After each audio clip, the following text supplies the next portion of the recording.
I didn't know it would come to this. None of us did.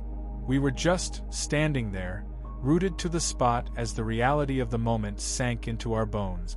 It was a day that began with a dull brightness in the sky, yet an oppressive shadow weighed heavily upon us, casting a pall over the gathering crowd. The sun hadn't even reached its zenith, yet the air felt thick and dark, a darkness that was not merely the absence of light but a palpable sense of dread and sorrow that gripped our hearts. I had seen him before, Jesus of Nazareth, the man of miracles. He was known for his gentle touch and his powerful words. With every sermon, he spoke like no one else. His voice resonated with authority and compassion. He whispered profound truths that healed broken hearts and lifted spirits. He could draw people in, not by force or volume, but by the depth of his love, a love that seemed to emanate from him like warmth from a fire on a cold night. His eyes, deep and piercing, held a wisdom that felt timeless. But here I stood, at the foot of the hill known as Golgotha, the place of the skull. This was a grim location, designated for death and executed criminals.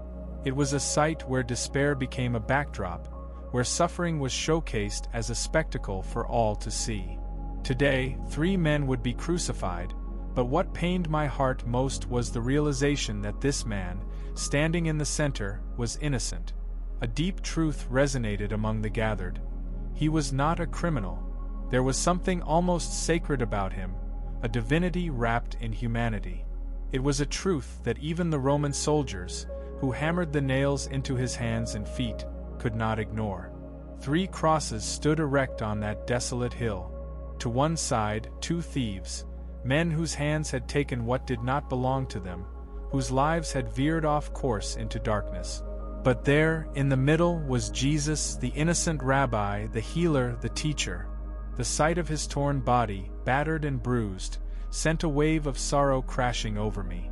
Blood pooled and dripped down the rough-hewn wood of the cross, mingling with the earth below, a stark reminder of the violence of human sin. As the crowd gathered, it was a tapestry of emotions, a blend of anger, fear, confusion, and mockery. Some shouted cruel taunts. Others wept openly, unable to comprehend the horror that was unfolding. The soldiers, indifferent to the moral weight of their actions, cast lots for his clothes, treating him as though he were a mere object devoid of worth. Yet, in the chaos, he remained silent, enduring the torment with a dignity that silenced the shouts and mockery. But then came the moment that sent shockwaves through my heart. Amidst the jeers and the uncaring laughter around me, he lifted his gaze to the heavens and spoke words that would forever echo in the corridors of time. "Father, forgive them, for they know not what they do." Those words struck me like a lightning bolt.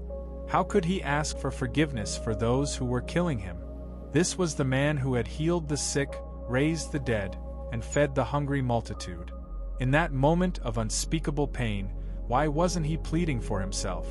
Instead, he chose to plead for us, even for those who were executing him. My fists clenched in disbelief, grappling with the weight of his compassion in the face of brutality.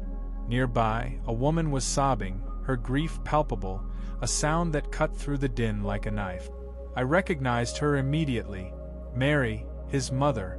A myriad of emotions welled up within me as I looked at her, her heart torn asunder. The depths of a mother's grief were unimaginable, raw, and potent. I couldn't meet her gaze. I was afraid that I, too, would be overwhelmed by the sorrow etched on her face. In that heart-wrenching moment, he turned his head, looking at his mother with infinite tenderness. "Woman, here is your son," he said, directing his gaze toward John, the beloved disciple. Then, turning to John, he declared, "Son, here is your mother." Even on the cross, a few breaths away from death, he was motivated by love, thinking of others and ensuring that his mother would have a protector in her grief. As the minutes turned into agonizing hours, the atmosphere began to shift dramatically. The sky grew darker, an unnatural gloom engulfing the land. Thunder rolled ominously overhead, rumbling as if nature itself was mourning.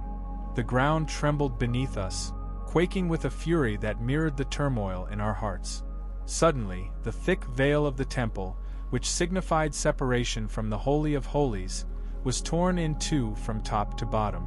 The audible sound of the fabric ripping reverberated through the air, symbolizing a staggering change in the relationship between humanity and God. In those final moments, he raised his voice, with a strength that caught everyone off guard, proclaiming, "It is finished."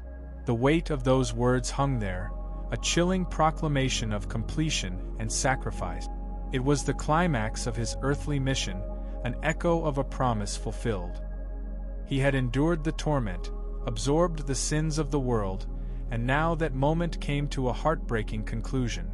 Then, with a quiet yet profound resignation, he uttered, "Father, into your hands I commit my spirit." It was as if time itself stood still. The cacophony of the crowd faded away, leaving a haunting silence that enveloped us all. There were no more shouts, no laughter, only an overwhelming stillness that resonated far deeper than any physical nail could penetrate. In that raw, profound silence, I found myself muttering, almost subconsciously, "Surely, this was the Son of God." The realization struck me with a powerful clarity that I had never experienced before. While I witnessed death, I was also witnessing the most extraordinary act of love. My heart wrestled with the enormity of it all, not knowing how to reconcile the monumental sacrifice with the deep grief that engulfed us. As I remained there, my emotions a tumultuous sea of sorrow and awe, I had no foresight of what would unfold in the days ahead. I did not realize that 3 days later, the tomb would be found empty, that resurrection would shatter the very notion of death itself. My heart felt heavy, trapped in the sorrow of the present moment, while simultaneously recognizing the seeds of hope planted in this act of love. That day, I saw love in its most profound and sacrificial form. A king who chose the nails, who willingly traded pain for our gain. The innocent dying for the guilty, embodying a love so deep it could transcend the darkest moments of human existence. God, donning flesh, stretched out his arms on that cross, inviting a broken world, inviting you, inviting me, to find grace and redemption through him. This was not simply a death. It was the profound opening of a door that would forever change the relationship between humanity and the divine. It was an act that would transcend time and space, echoing through the ages as the greatest act of love in history.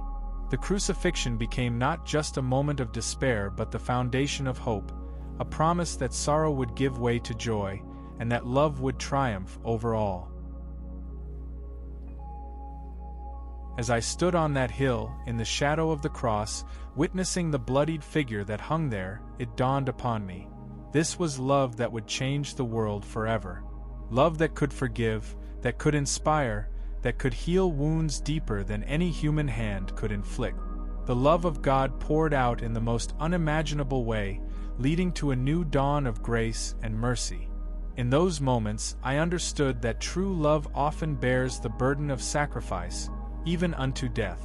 It would take time for the reality of this love to settle in my heart, but I knew that I had witnessed something extraordinary that day, a love that transcended all understanding, a love that would offer hope to humanity for generations to come. And in that moment of witness, my heart whispered the truth that would echo in my soul for the rest of my days. I had witnessed the greatest act of love in history, at Golgotha, where the world was forever changed.